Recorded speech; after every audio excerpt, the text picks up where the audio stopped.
What's up, everybody? Welcome back to the Properties and Pour-Overs podcast, Wilderness Edition, here in California. My name's Adam Colburn, and today I have a very special guest, my buddy Austin Whitehead. What's going on, Austin? Hey, happy to be here. Yeah, man. And a perfect location. Yeah, dude. It's fun. So just to introduce yourself to our listeners, can you tell me where you're located in the country and what does your business look like currently? Yeah, my name is Austin Whitehead from Salisbury, Maryland, Eastern Shore of Maryland, just south of Delaware, north of Virginia Beach, just to give everybody an idea of where that's at. Yep. And my business right now, I'm still a traditional real estate agent, own a property management company, and have some buy and holds as well. Awesome.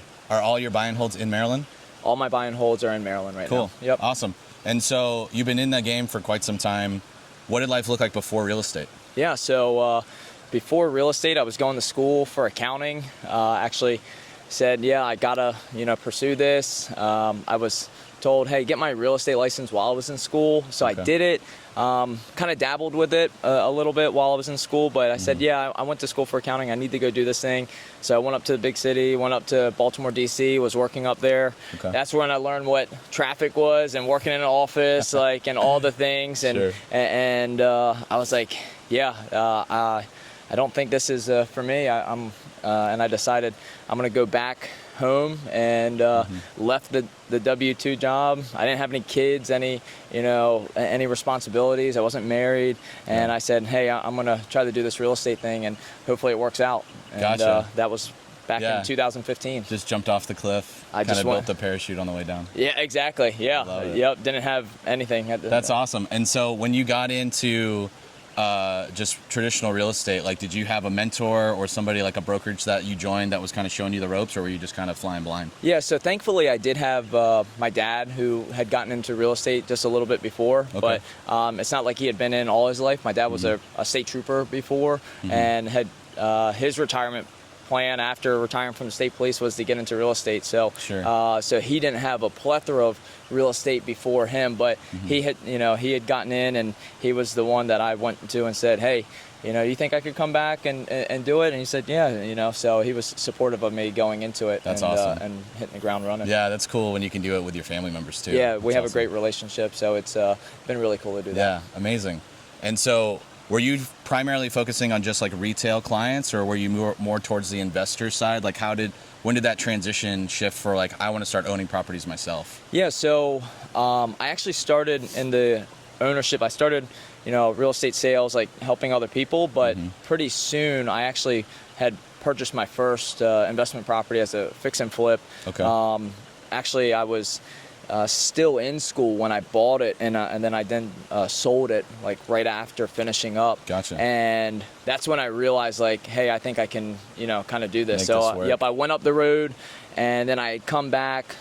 Was taking night classes to finish up because I thought I might go back, but I was kind of teetering on the line. And when I bought and sold that property, that fix and flip, it kind of gave me that proof of concept, oh wow, there's something here. Yeah, this is real. I can make it. So, cool. But I was mostly doing everything the hard way, not creative, not anything. So so I was very slow versus getting into it and everything. Right, jumping right away. Yeah. Okay.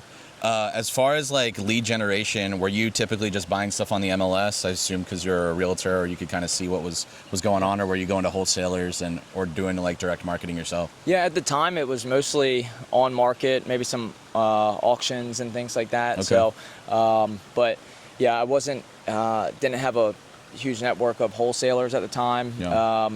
There weren't really a lot of wholesalers in my market at the time when I got started. Okay.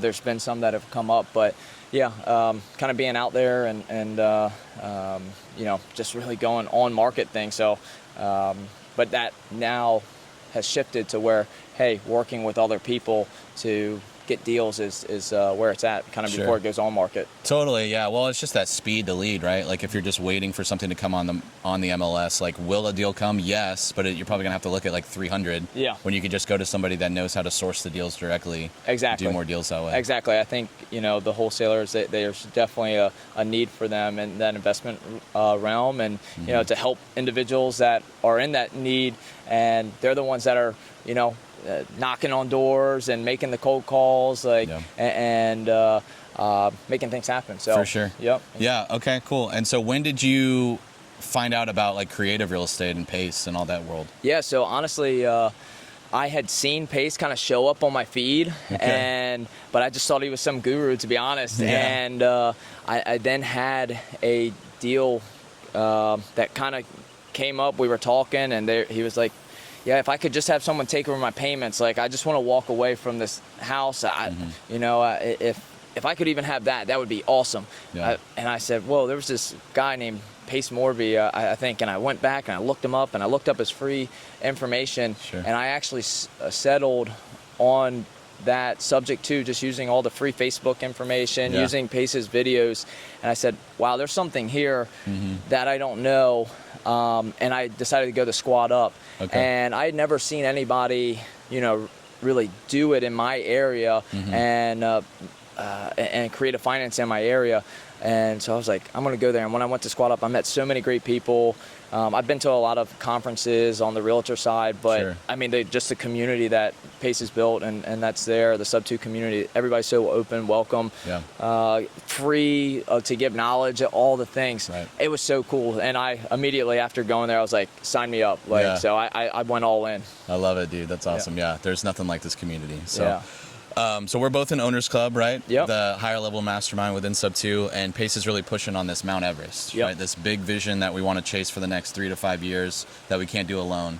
So what is your Mount Everest? Yeah, so my Mount Everest is to obtain 250 affordable housing units so I can work with nonprofits that work with individuals with disabilities, and to be able to provide, safe, affordable, housing for them, and in that space. I do have a brother with Down syndrome, so I have built relationships with a lot of nonprofits in that space, just because I have a passion to help out in that area. Definitely. So for me, it's a really cool way to be able to, one, invest in real estate, and to build out a future for myself, but also help somebody at the same time. Absolutely, dude. I love that. That's super impactful. And I think so often people think that us as real estate investors, we're just trying to make a quick buck, pull one over on somebody, but it's like you can do well for the community and also do well for yourself. Of course. Like they don't have to be mutually exclusive. Exactly. And so being able to make that impact is super cool. Yeah, nope. I think if we aren't doing it, who is? And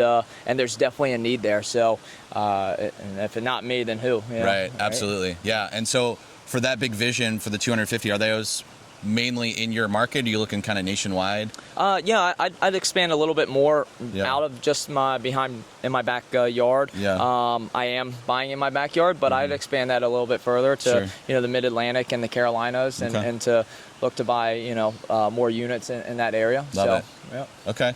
And so if somebody's watching this, maybe they're working a deal, they want to partner with you, they love your vision, they align with it, where can they reach out to you? Yeah, they can reach out to me on Instagram. My Instagram is Austin Whitehead RE, and that's RE as in real estate. Or they can reach out to me, email awhitehead@whiteheadre.com. Cool.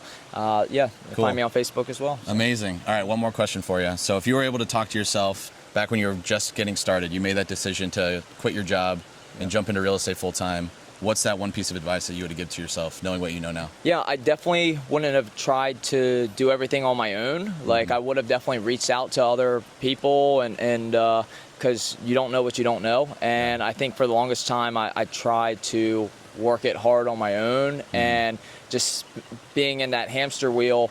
All right, I got to work hard to make this happen. And, coming into the community, there's so many more ways to do real estate and buy real estate than just the traditional route. Totally. And I thought the most creative thing in the world was Burr. And then I had been doing real estate before I came to, Subto and Squad Up. I had been doing real estate for years, and that was my mindset. So if I had, been willing to pay for mentorship and pay for things outside of just my own little bubble, I could have learned so much faster. Yeah, that's super good. I love it. Well, Austin, I appreciate you sharing some insight in your story. I appreciate it. Thanks for having me. Thank you guys for watching. Like, comment, subscribe, all that good stuff. Until the next one, I'll catch you later.